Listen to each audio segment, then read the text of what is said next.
feeling is okay.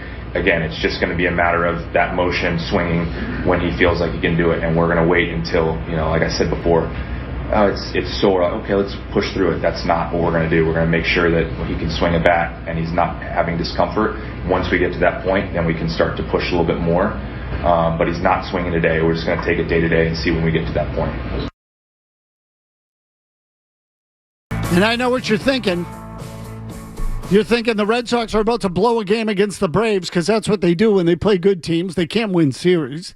They might sneak out a win in any one given series, but they generally can't. But they're blowing a game. Why are you playing Chad Tracy talking about Roman Anthony? Why are you doing that?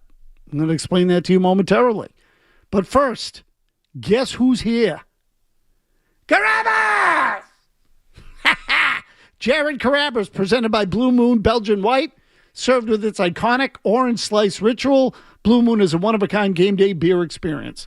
That is the Blue Moon Brewing Company, Golden, Colorado. Celebrate responsibly. Jared joins us via Zoom. Jared, are you there? Tony, I'm here. How are you doing? You're looking beautiful. Okay, as are you. So why don't you tell the people, Jared?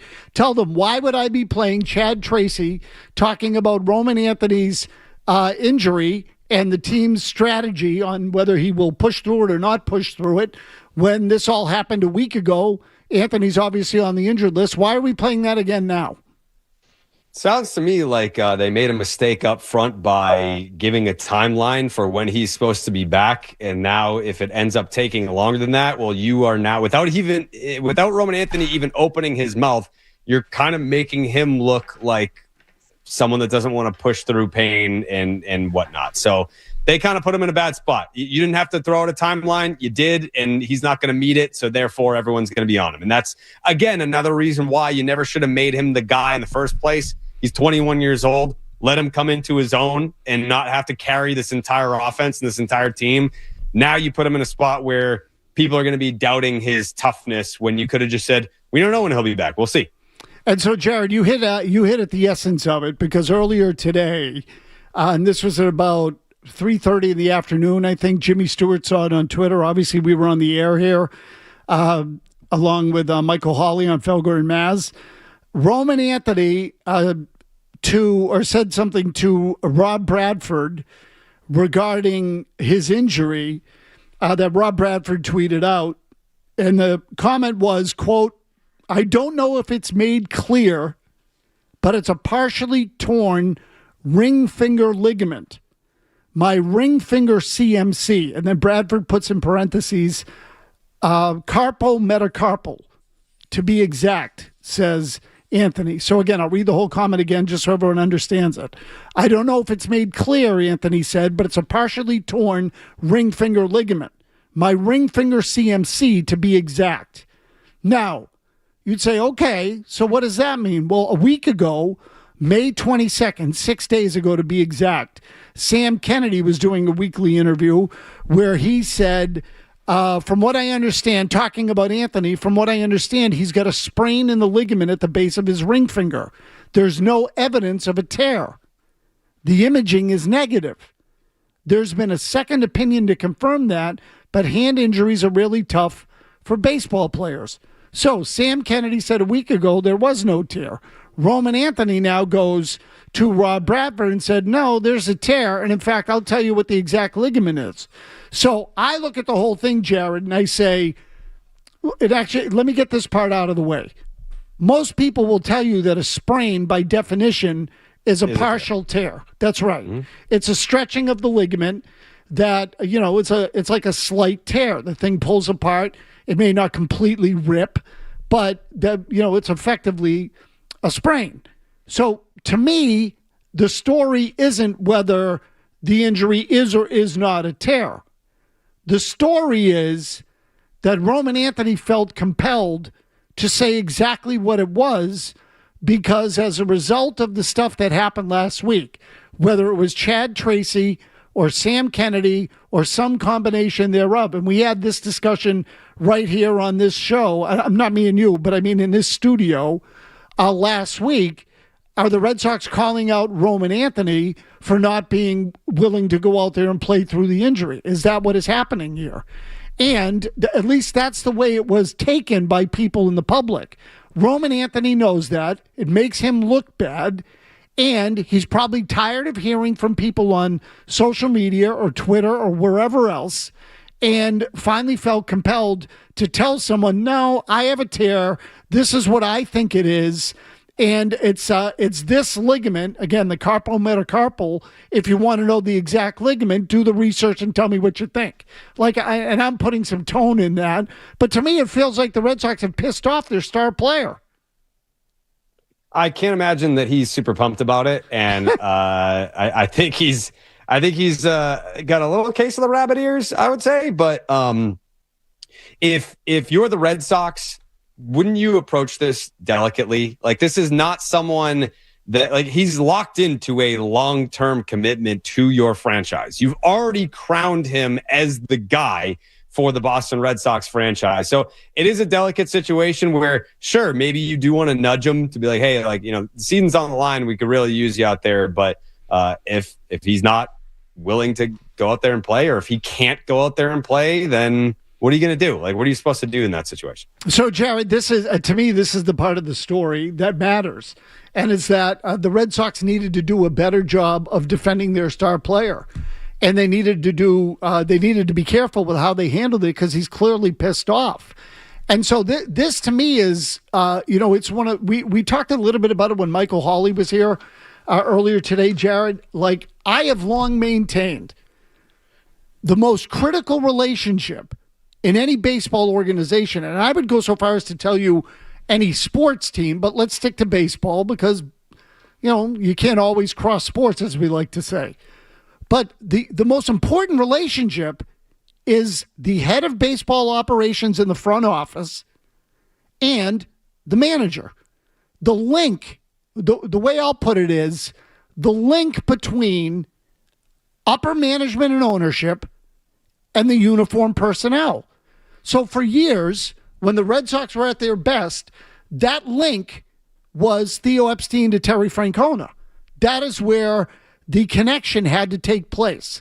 And every team has one of these, okay, that everything kind of funnels down and ultimately goes through baseball ops, hits the manager's office, and then spreads out. Okay, that's the flow of information and the chain of command in any baseball clubhouse in any organization. That is what it is. If that relationship is fractured and the people in the clubhouse, the people in uniform, don't trust or don't believe the people out of uniform, you have problems. And that can happen especially, you're especially vulnerable to those problems when the team is playing poorly because everybody's already pissed off and stressed out. And that is what just happened to the Red Sox. So I look at it now and say, well, this is great. They're having a bad year.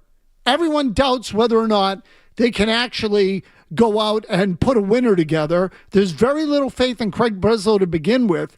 Now the star player is basically calling out the front office or the organization to find out however you want, even if it's not a specific person. But he's looking at it saying, okay, you guys said this. Everyone now thinks that I'm a wuss bag and I won't go on the field and play through this. So I clearly have to go out and defend myself and tell people exactly what is wrong with me because you're not doing it. And so that's what I think is going on here. You tell me if I'm out of my mind. I think you're spot on, Tony. The other thing, too, is just watch the player in the dugout, right? So I mean, not to insert myself into this, I've had my fair share of wrist injuries, and there's times where it's like a moderate pain, where if I'm in like a wrist brace, I can still kind of like move around, whatever. And then there's other times where if you're in a wrist brace and you're kind of like holding your arm still, like the thing is broken. If you watch Roman Anthony in the dugout, he's got the wrist brace on, and he's making sure that even when he's jumping up and down and celebrating in the dugout, he's keeping that thing isolated and trying not to bump into anything. Like, I'm sure he's in a lot of pain, and he's now in a spot where if he goes, it's a tough market to be in. Boston is a tough market to be in because you watch the Bruins and they'll get, sticks smashed into their face and then go out for the next shift with blood in their mouth. I get it. Like, that's Boston, and it's blue collar, and that's the nature of this market. But to swing a bat 100 times a day, like between like BP and whatever else you got to do, T work, and then go out there for the game. Yeah, like you want to make sure that you're in a place of pain tolerance where you can go do that, A, without making it worse, B, where you can still be effective. Like this isn't football where if Gronk's back is hurt, that he can go out there and be a decoy still.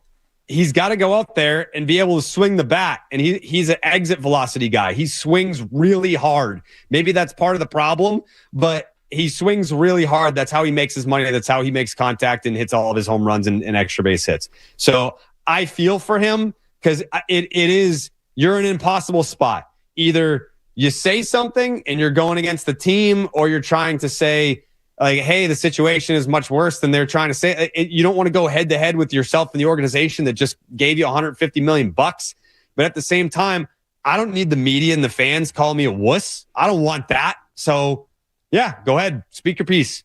Jared, do you have any sense as to how severe or concerning the injury is? Like, in other words, or even how he looks at it. Is he worried about? Do you have any sense of that?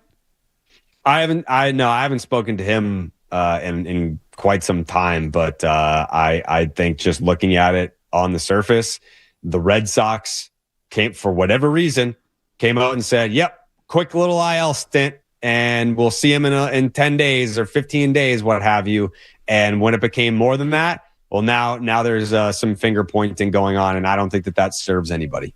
So, I mean, to me, this is like, this story took a turn for the worse, at least as far as the Red Sox are concerned today. And there's a lot, to me, that spins off of this. So, for example, I start to question some of the relationships the Red Sox now have with other players, Jared, and things that have happened in the past. So I'll tell you what, here's what we're going to do. We'll take a break here. And by the way, I should tell you before we go to break, the game was 2-2 going into the sixth inning. The Red Sox pulled Peyton Tolley from the game. He did not start the inning. They brought in Colomb from the bullpen, I think. Again, I'm trying to do two things at once here. Yeah, 10 pitches, he was out of the game. And then here comes the arsonist, Greg Weissert. Yeah, Colomb loaded the bases, right? With no outs. Yeah. So Greg Weissert walked in a run and then gave up a grand slam to Acuna. Yeah, and boy, did he. What a shot that was by Acuna. And now it's 7-2 Braves in the bottom of the sixth. So this is another thing I'd like to touch on later. The Red Sox ERA, as of a couple of days ago for bullpens, was like third in baseball. What a complete crock that is. Holy crap, this team finds ways to blow games like no team I've ever seen, including... Well, that's because Greg Weissert allows 50% of his inherited base runners to score, so it doesn't go towards his ERA. They keep bringing him into games with guys on, and then he'll allow 2 to 3 guys to score, and then be like, another 0 earned runs for old Greg.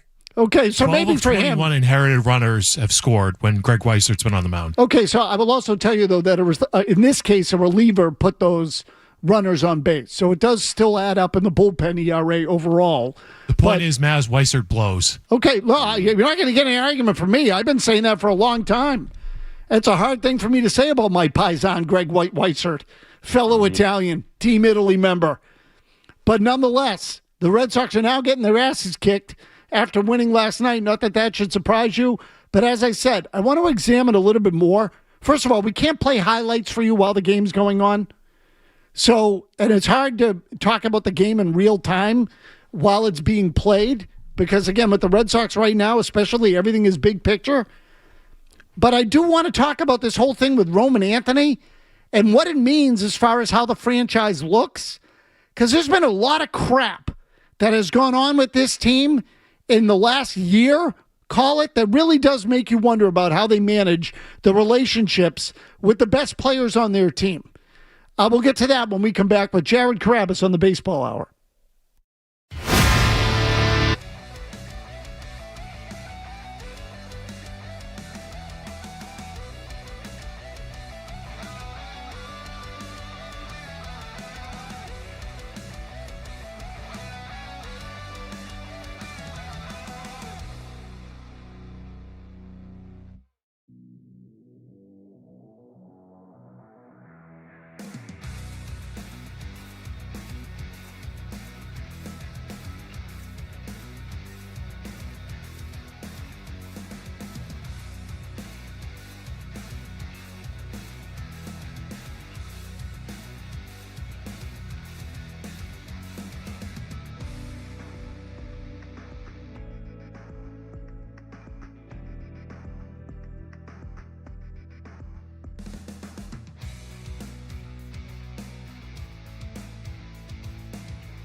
in a 0-0 game, and Sogard, who singled his first time up, just tried to put down a bunt. He'll square again. He gets this one down at third. Riley up and over and gets him at first base, but that'll advance Yoshida down to third, Gasper into second on sacrifice. And Meyer will step in. Marcelo 0 for 1. He's flied to right.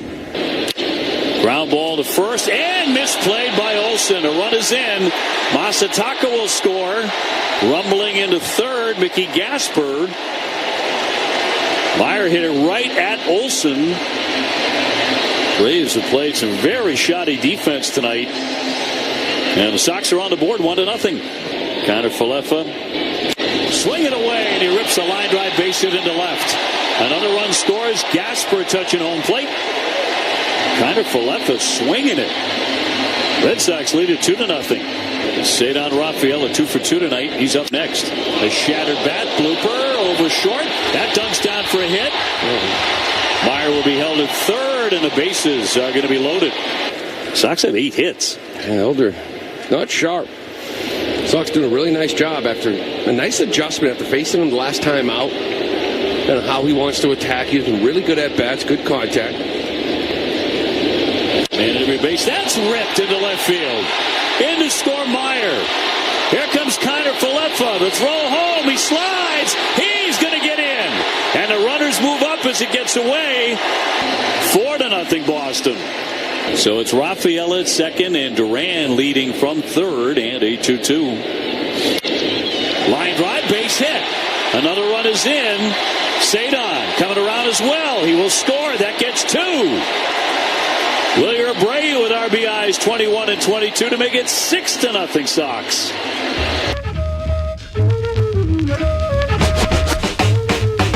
Six runs for the Red Sox in the fourth inning last night. You know how that was going to go. They win the game 8-0. The next night they need runs, or the next day they need runs. They get their asses kicked. It's now 8-2 over at Fenway Park. I think that was Michael Harris who just hit that home run. Is that who that was? Mm-hmm. Okay. Yep. Jared obviously watching. Hard to keep track. Okay, there you go. It's the seventh inning over there, so I'm not sure that game's not going to end by the time we get done here. So we're going to have to continue to talk about Roman Anthony and his apparent displeasure with the Red Sox organization for leaving him, hanging him out to dry. Jared, before we went to break, I said to you that I wonder now about some of the relationships the Red Sox have in the organization. So, but before I do that, Sean in Marlboro has been waiting patiently here for a little bit. Let me just bring Sean in quickly. Sean, what do you got?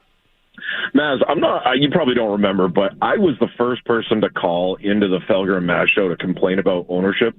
It was back in like 11 or 12 when they signed Carl Crawford and traded for Gonzalez, and it didn't feel like they were doing it to win baseball games. It felt like they were doing it for ratings.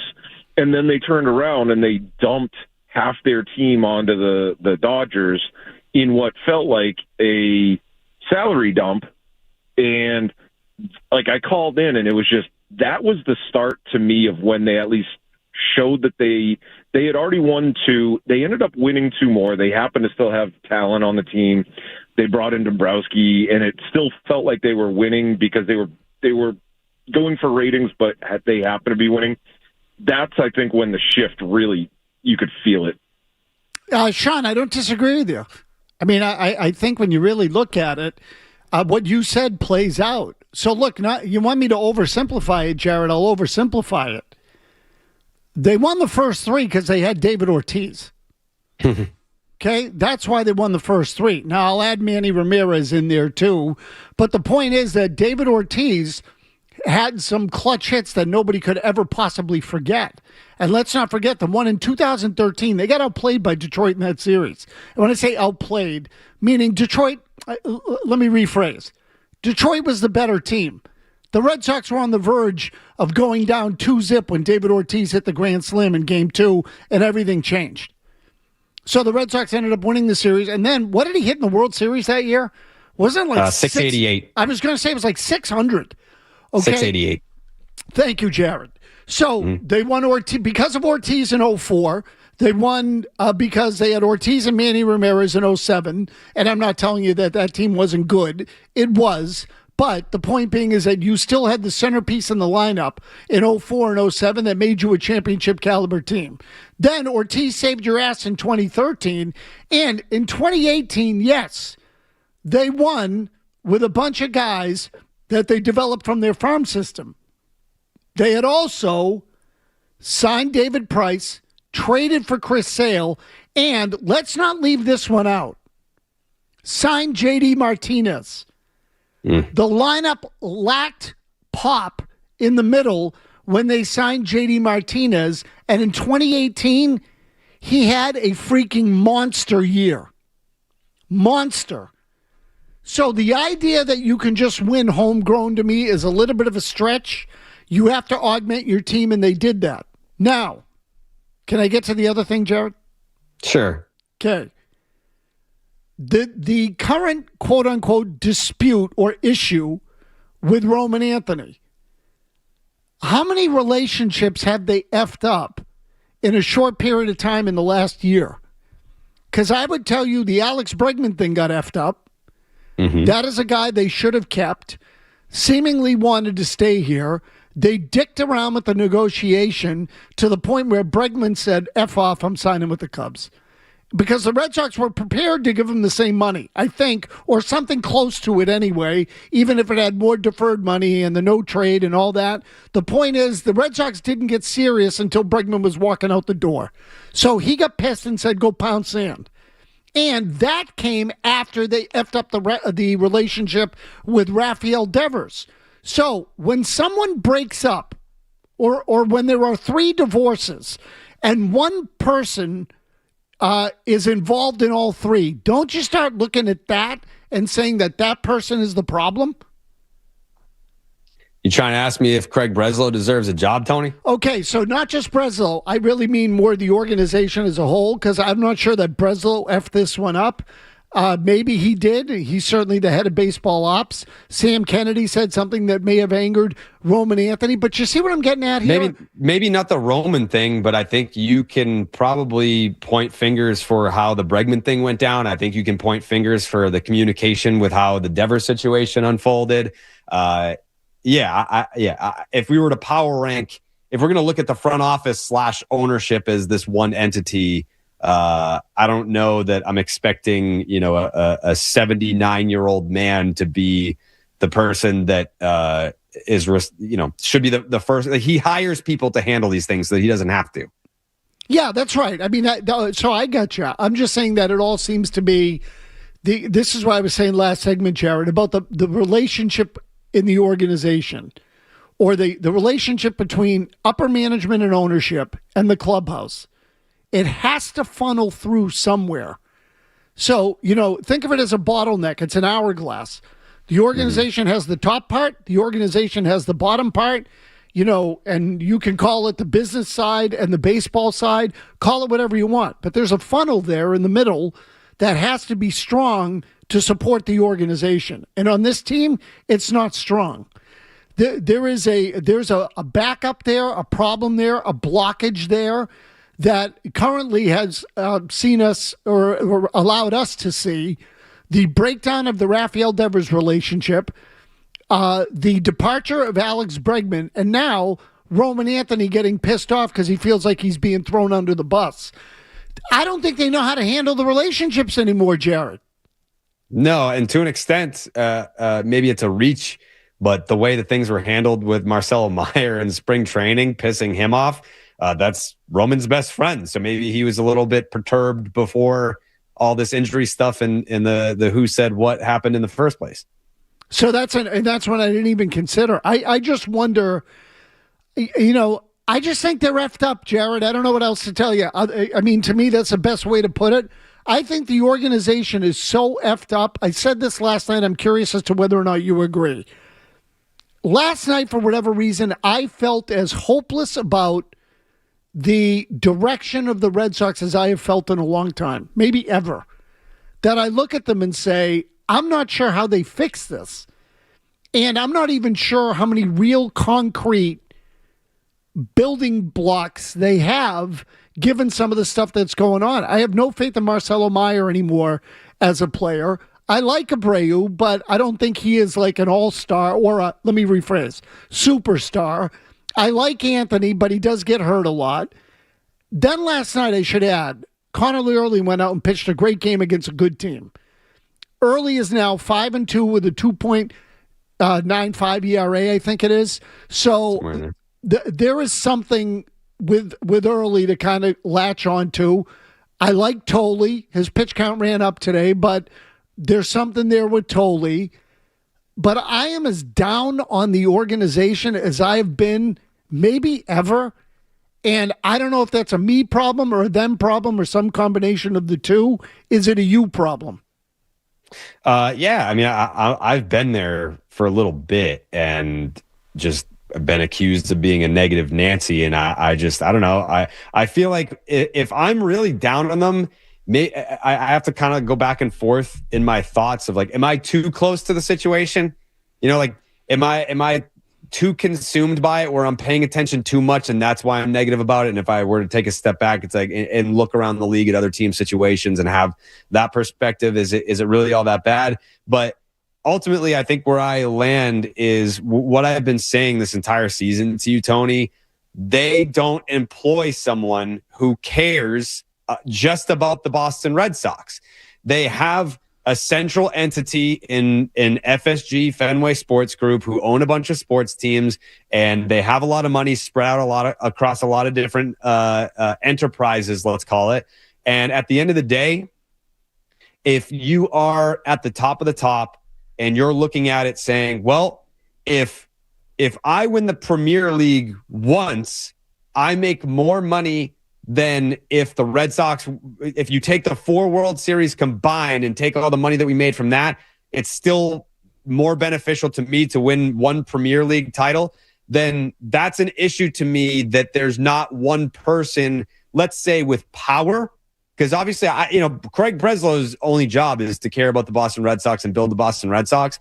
But if you don't have any influence over John Henry to get him to spend money, and I hate the people that are like, oh, he does spend money because look at you have to factor in the luxury tax. No, I don't. I'm looking at just dollars allocated to this roster without luxury tax. You are a middle of the road team as far as spending is concerned. That's not how they've won before. That's honestly not how you win in this league. And don't talk to me about the Tampa Bay Rays of the world. Yeah, sure. They're in first place right now. They've had success. I think went back and looked since 2008. They have like the 3rd best record in Major League Baseball. How many World Series they won, Tony? 0. Zip. So you got to spend the money. And right now, they do not employ someone with the power to either do that or influence the guy who can do that, whose sole responsibility or allocate their energy just to or primarily to the Boston Red Sox. That person does not exist, and they need to, or else this is going to be how it's going to be. Okay, so basically what you're saying is that Sam Kennedy is no Larry Lucchino, and he's an FSG guy. He's not a Red Sox guy. Which pains me to say this because, again, I love Sam. I do. But if you were to take a pie chart of what he cares about, it's the Red Sox are a piece of that, Liverpool's a piece of that, and PGA's a piece of that. It's just that, yeah, like Larry would be flipping over tables about what, not just the state of the Red Sox in big picture wise, where they're going down the line, how they played this season. He'd be flipping over a table about them being down 8-2 today. Like that energy does not exist within those walls, and it hasn't since he hasn't been around. It's a good point, Jared. I mean, the departure of Larry Lucchino completely changed the structure of the organization. It's a good point. Kevin Majori is going to get you caught up on headlines when we come back.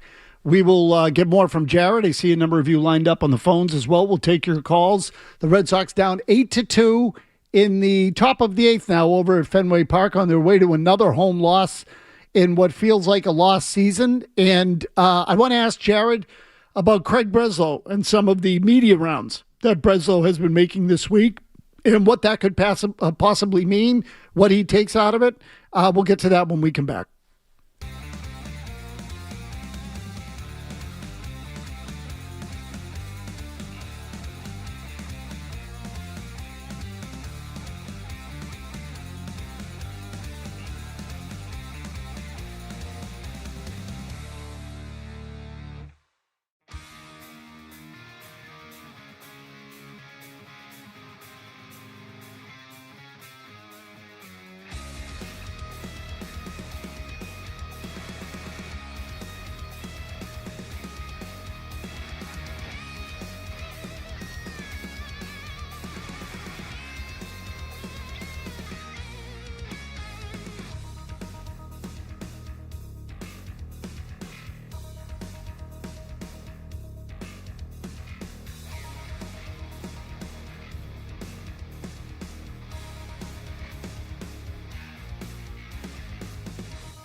7 innings last night. That's no chintzy lineup on the other side, Jared. That was a good team they played last night, a good lineup they played last night. There's a lot to like about Connolly early. Again, there's a variety of pitches, can throw them all for strikes. He's got a terrific delivery, poise. There's a lot to like about that kid. And and look, Tolly's got some flair to him. There's good upside there. Right now, Early is a more polished pitcher, and it shows. But, you want to latch on to something to be hopeful for with the Red Sox. He is... he's one of the things to latch onto. Early he's a legit rookie. I mean, barely pitched last year in the big leagues. Was his first start in the postseason? That can't be right. He must have started. No, he had 3 starts, 2 of them against the A's. So we really, before the playoff start, we didn't really know what to make of him because 2 out of the 3 starts were against the A's. And then, he was the game 3 starter because Giolito went down. But he's picked up. I want to say he's gotten better. He was better at the beginning of the year. He's a pitcher, Tony. He is. He's all the way around. There's a lot to like about him. And again, I love the delivery. He's just so smooth. He's so polished. Like you look at him and you say, okay, he might not be the biggest guy in the world. Not that he's small, but his delivery is so good. Knock on wood. You feel like there's not a lot of strain on the body. I just hope they take their time with him and don't ask him to overthrow.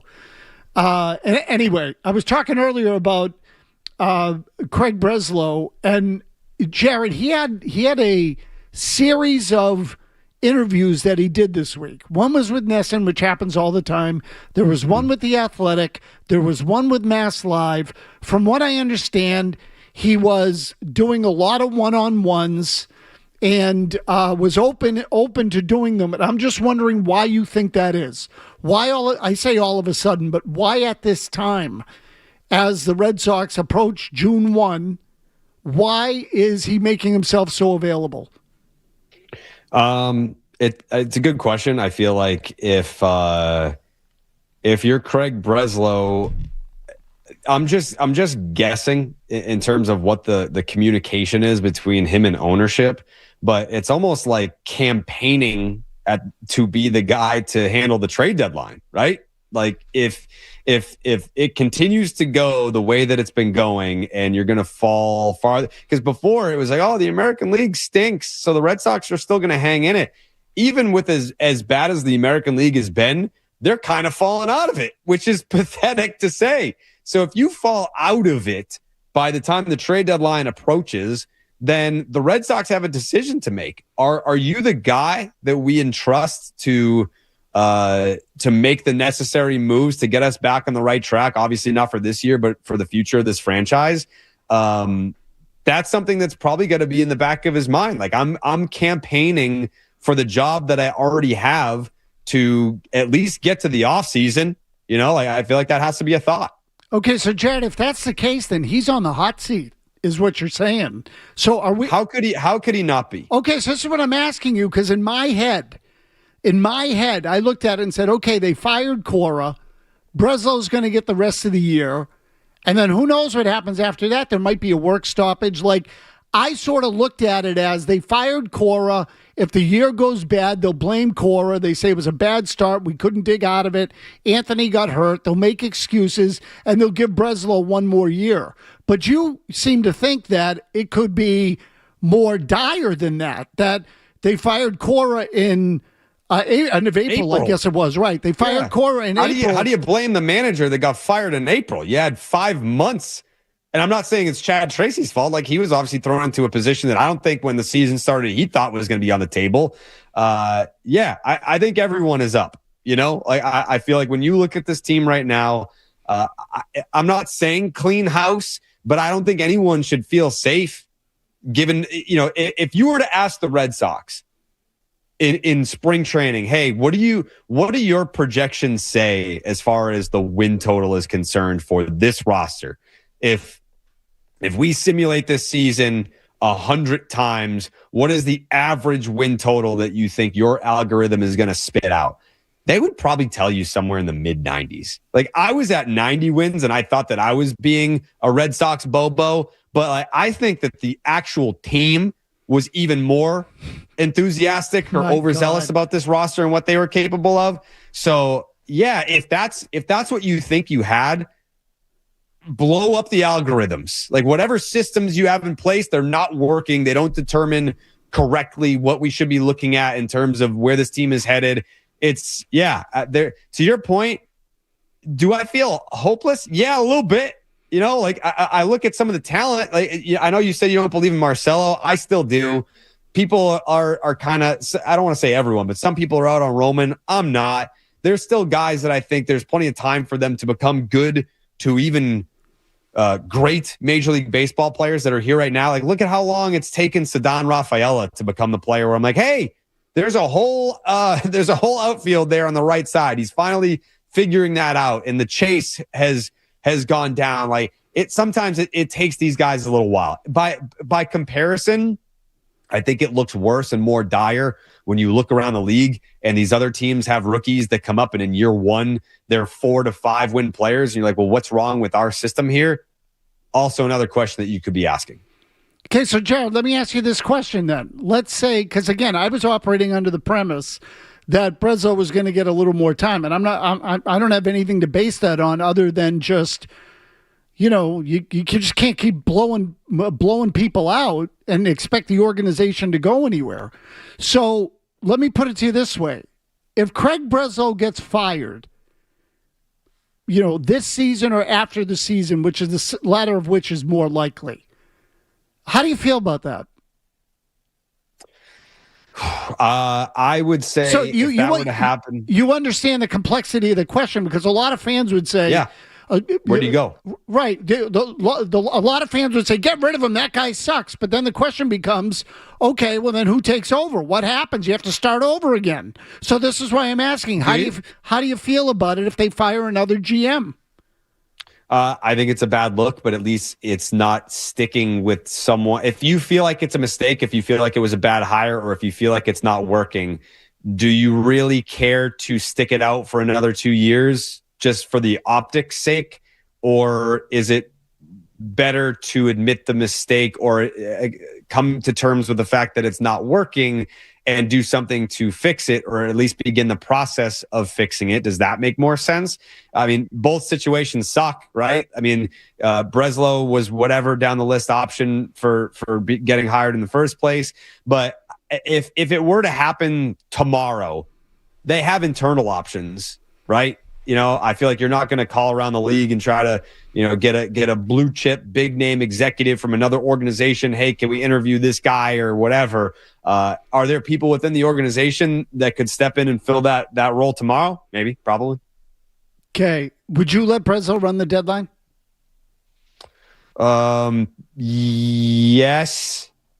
Yes, I would. That wasn't a convincing yes, Jared. Well, because all right, here's the hesitancy. I like some of the trades that he's made. Sure, yeah. Contreras is a good deal. So was Sonny Gray. Sonny Gray, good deal. But here's where the caution in my voice comes from is anyone not on the St. Louis Cardinals going to pick up the phone? You know, like if you're calling around the league, because that was kind of like the knock on Chaim was, if I look at my caller ID and I see Chaim Bloom and I'm not going to answer because it's a difficult conversation. And, you know, in certain terms, if Breslow is one of those guys where if I'm an executive on a National League team and I see Breslow's number pop up, am I like, oh God, this guy again? Because there are deals where it's like, it's okay. You don't have to win every deal. Sometimes I get what I want, you get what you want, and we move on. That's fine. Like, it doesn't have to be like, man, we fleeced the hell out of that team. Like, people are going to praise me because I got, you know, 2 really good players, and then they got this guy on the decline as the Red Sox give up another 2-run home run here to Ozzie Albies. That's kind of what I'm looking at is can I trust him? I don't have any discomfort with him identifying players that can come in and help. My discomfort comes from I don't know that he's a guy that other executives want to deal with, and I need the other 29 teams to be able to play ball with this guy. That's it. Just quickly, because my broadcast is a little behind yours. That home run by Ozzie Albies was tagged. You don't see many home runs clear the left side of the Red Sox bullpen there and clear that little half wall that's also back there. That was a freaking smash. So 10-2 at Fenway. Jared, before I let you go, let me ask you one more thing. And relatively short answer, if you could. Relatively short. Let's say they blow out Breslow. Who's the next guy? And I don't mean Eddie Romero. No, Eddie Romero. I don't mean short term, like, someone to run the deadline. I mean, let's say it happens after the season. Eddie Romero's the GM? Yeah, Eddie Romero can do the job. Yeah, I mean, when they were doing the Devers extension, he was heavily involved in that, and he knows the organization in and out. I think he's someone that cares. Not saying Breslow doesn't, but having someone in that position that cares and knows the organization and knows the people. For whatever reason, if you want to say it's a good thing or a bad thing, Breslow has his corner of the front office that's like a handful of people. I think Eddie would be more like, hey, let's all collaborate on this. I don't know. It's not to say it's a right or wrong answer, but that would be the answer that I would feel most comfortable with. Yeah. Okay. Anybody from outside the organization that you think would want this job? Probably Tyler Milliken. I don't know if he's available. I think he just got a new full-time job somewhere with the Section 10 podcast. I don't know if he's going to be able to do it, but it's worth a call if he wants to pick up the phone. Yeah, I don't want Milliken running the Red Sox. Last thing I need is the triples for nipples promotion night at Fenway Park. Jared, thank you as always, pal. We'll catch you soon. Tony, I'll see you next week. Thanks for having me. Okay, there you go. Jared Carrabis of the Section 10 podcast, kind enough to join us. Red Sox are getting their asses kicked. It's 10-2 over at Fenway Park. Everybody have a good night. We'll catch you on Agenda Free Friday on Felger and Mazz tomorrow.